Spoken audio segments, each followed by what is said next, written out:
有色人種の中で産業革命による近代化に成功した国は日本だけとされています。それではなぜ日本だけが成功することができたのでしょうか。日本は200年間以上も鎖国をしており、開国によって近代化が始まったと大まかに学校では教わります。産業革命とは一体何でしょうか。産業革命とは動力革命として考えられます。イギリスのワットが蒸気機関を改良して、蒸気の力を回転運動に変える機械を作ります。これが当時画期的な発明でした。回転運動を様々な歯車に伝え、複雑な動きを様々な場所で実現することができるようになります。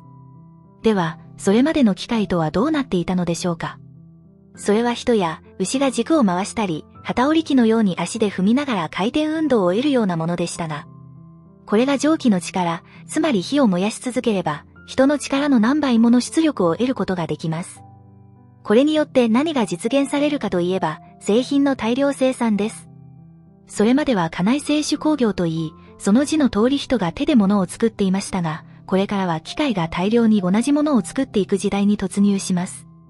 これが産業革命です。大量に作られた商品は値段も安価になり、様々な階層に普及します。これら大量の物資を運ぶためのインフラも、蒸気を使った蒸気機関車が担いました。この時代から圧倒的な火力を生むための石炭の需要が爆発的に増加します。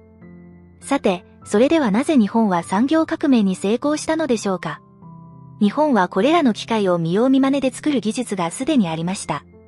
それは江戸時代に徒弟制度の中、伝統工芸として技術が切磋琢磨され向上し、刀文化が長く続いたことから鉄の加工技術は世界の中でもトップクラスであり、これは今でも様々な世界特許を日本は金属加工分野で持っています。蒸気機関は人の力とは違い、圧倒的な動力を生み出すため、木製の機械では簡単に壊れてしまいます。つまり、様々な機械の細部の部品まで金属製で作成し、組み立てなければなりません。西洋の産業機械を見た日本人は、ああ、これなら作れそうだなと簡単に思ったのかもしれません。日本人が手先が器用だという理由も挙げられますが、当時の歯車を使った機械として、最も精密なものとして時計があります。日本では徳川家康の時代にすでに和時計として作成されたと言われています。現在日本の時計は世界で最も正確で壊れにくいというのが定評となっていますが、これらも昨日今日生まれてできる技術ではないということでしょう。この動画は江戸時代に作られたからくり人形です。こんなに細かい細工の、しかもおもちゃを日本人はすでに作成し、楽しんでいました。からくり人形とはまさに物理的な運動を様々な別の運動に変換している機械となります。すでに日本人はこのような仕組みを工夫し、作っていたのです。もう一つ産業革命に必要なものとして日本が達成したものがあります。それは封建制度からの脱却です。西洋では市民革命がすでに起こっており、産業革命はその100年余り後に始まりました。産業革命時にはすでに自由市民が活動しており、封建制度のように領主や土地に縛られた生活ではありませんでした。つまり、産業機械を使って製品を大量生産する企業を当時の富裕層が立ち上げる際にも従業員を募集し、雇い入れることができます。これがプロレタリアートであり、流動的な労働力というものが産業革命にとって必須となります。明治維新はまさにこの封建的な江戸幕府の幕藩体制を破壊し、市民社会を作る革命でした。そしてその中で産業革命を同時に行うという、世界で見たこともないことを当時の日本人はやってのけたのです。それでは、その他の有色人種の国は、なぜ、近代化ができなかったかと考えると、この2つのポイントがなかったからということが言えます。一つは金属加工の技術。もう一つは市民社会の形成、つまり封建社会からの脱却です。そもそも東南アジア諸国その他有色人種の国々は、次々と西洋の植民地に15世紀後半からなっていきますので、18世紀後半に西洋で初めて起こった産業革命を植民地下の国々ができるかといえば無理があります。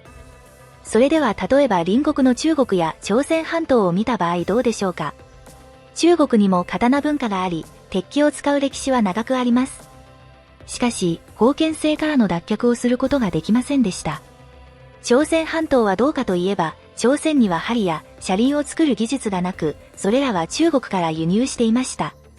これは何を意味するかといえば、針は細かい金属加工の技術がなかったことを意味し、車輪は木を曲げて輪にする方法がわからなかったということで、物を運ぶには牛の背中か、人が担ぐ、頭に乗せるというものでした。つまりインフラの効率化は不可能であり、そもそも産業機械の中にある歯車を作ったり、細かい金属加工ができるはずがありません。そして朝鮮半島で致命的なのは、身分制度がまさに中世以前の状態であり、無比が 40% も存在する、歪な社会となっていましたから。流動的な労働力などという話は未来のまた未来でした。そしてこの旧来の朝鮮社会を固く守るために、貴族階級であるヤンバンらは、近代化のための諸改革を徹底的に排除するというありさまでしたので、朝鮮半島では産業革命に必要な2つの両方が致命的に欠けていたと言えます。明治維新を起こした日本は、そのわずか27年後に大国とされた清に勝利し、その10年後にはロシアに勝利します。その後第一次世界大戦を経て、日本は1919年には国際連盟の常任理事国として、世界の中心のテーブルの椅子に座っていました。これは明治維新から数えてわずか51年後のことになります。このようにして日本は唯一有色人種として近代化を成し遂げ、この波をアジアに広げようとしていました。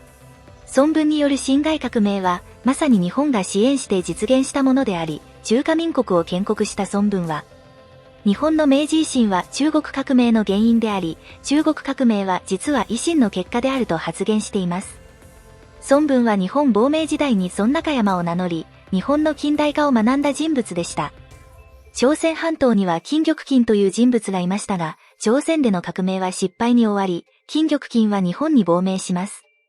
しかしその後上海に渡航した際に、朝鮮から送られた刺客により暗殺されてしまいます。金玉均の死去からわずか4ヶ月後に日清戦争が始まり、結果朝鮮半島は独立を果たし、近代化に向けた改革が始まったことは皮肉と言えます。結果的に中国は1912年に辛亥革命を起こすので、明治維新から44年後。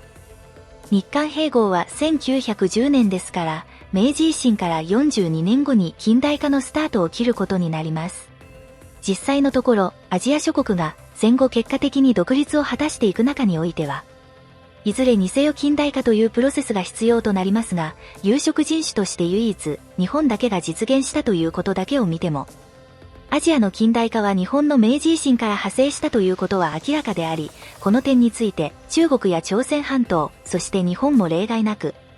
近代化というテーマの中でこの重要なプロセスの認識が完全に抜け落ちているように見えますが、それは本当に歴史なのでしょうか。さて、今回は有色人種にとっての近代化についてお話ししました。この動画が良いと思われた方は、いいねボタンとチャンネル登録をよろしくお願いします。